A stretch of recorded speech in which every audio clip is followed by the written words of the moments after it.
আসসালামু আলাইকুম রহমতুল্লাহ। যে যেখান থেকে দেখছেন এই ভিডিওটি, খুবই ভয়াবহ অবস্থা।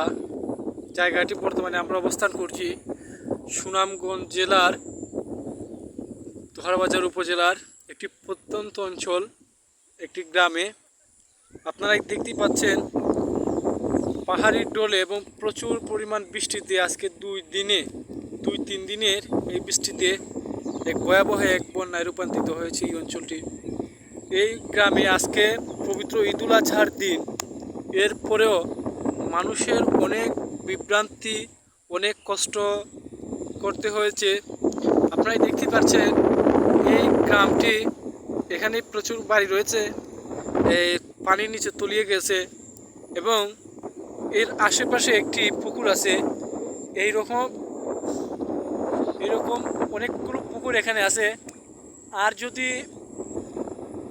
আধা পানি মানে আপনার 5 ইঞ্চি পানি বেড়ে যায়, তাহলে এই মৎস্যজীবী এই পুকুরগুলো ডুবিয়ে মাছগুলো বের হয়ে যাবে।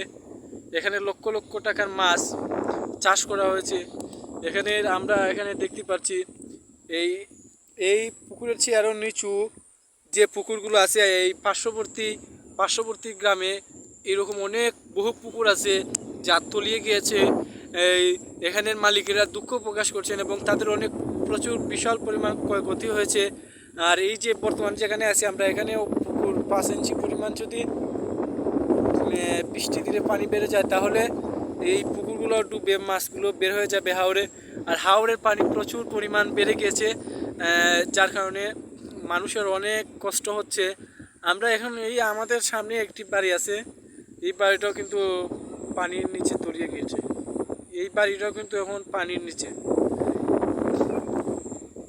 অন্যদিকে যদি আমরা দেখি, এই বিশাল হাওরের পাশে অনেক বাড়িঘর আছে যা ইতিমধ্যেই পানির এই গ্রামে প্রায় 90%, 100%-এর মাঝে 80% ঘর বাড়ি পানির নিচে তলিয়ে গিয়েছে। কিন্তু আজকে একটি আনন্দময় দিন, পবিত্র ঈদুল আজহা। এই মানুষ ঠিকমতো ঈদ উদযাপন করতে পারছে না, কেননা তার আনন্দটা বিলীন হয়ে গিয়েছে সেই পানির সাথেই। যখনই একটা আনন্দ, মুসলমানদের ধর্মীয় উৎসব পবিত্র ঈদুল আজহা আজকে পালন হবে, কিন্তু বড় কষ্টের দুঃখের বিষয় হচ্ছে আজকে এই প্রচুর পরিমাণ বৃষ্টিতে এবং পাহাড়ি ডোলের পানিতে এখানে বড় ধরনের একটি বন্যা হয়ে গেছে। ইতিমধ্যে এখানে এই গ্রামের অনেক বাড়িঘর পানির নিচে তলিয়ে গেছে। আপনারা যদি আকাশের অবস্থা দেখলে মনে হবে এখনো পর্যন্ত দিন আবহাওয়ার পূর্বাভাস অনুযায়ী এখনো পর্যন্ত আবহাওয়া চেঞ্জ হওয়ার কোনো পরিবর্তনই নেই। কেননা আবহাওয়াতে বলা হয়েছে আজও বৃষ্টি হতে পারে। তাই তো আকাশের অবস্থাও তেমন ভালো নয়।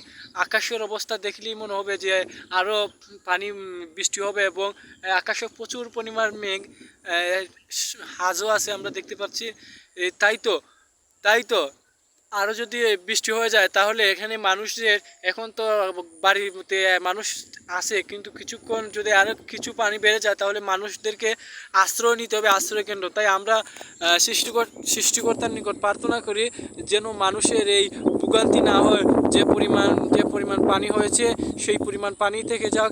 এখন থেকে পানি যদি কমতে থাকে, তাহলে মানুষের ভোগান্তি হবে না, মানুষও শান্তি মতে ঈদের একটু আনন্দ হলে উপভোগ করতে পারবে। কিন্তু অনুরূপভাবে যদি বলা যায়, এই আজকের যে আবহাওয়া পরিস্থিতিতে পানি একটু কমার দিয়ে কিন্তু পানি একটু কমতেছে, কিন্তু অন্যদিকে আকাশের অবস্থা তেমন ভালো না।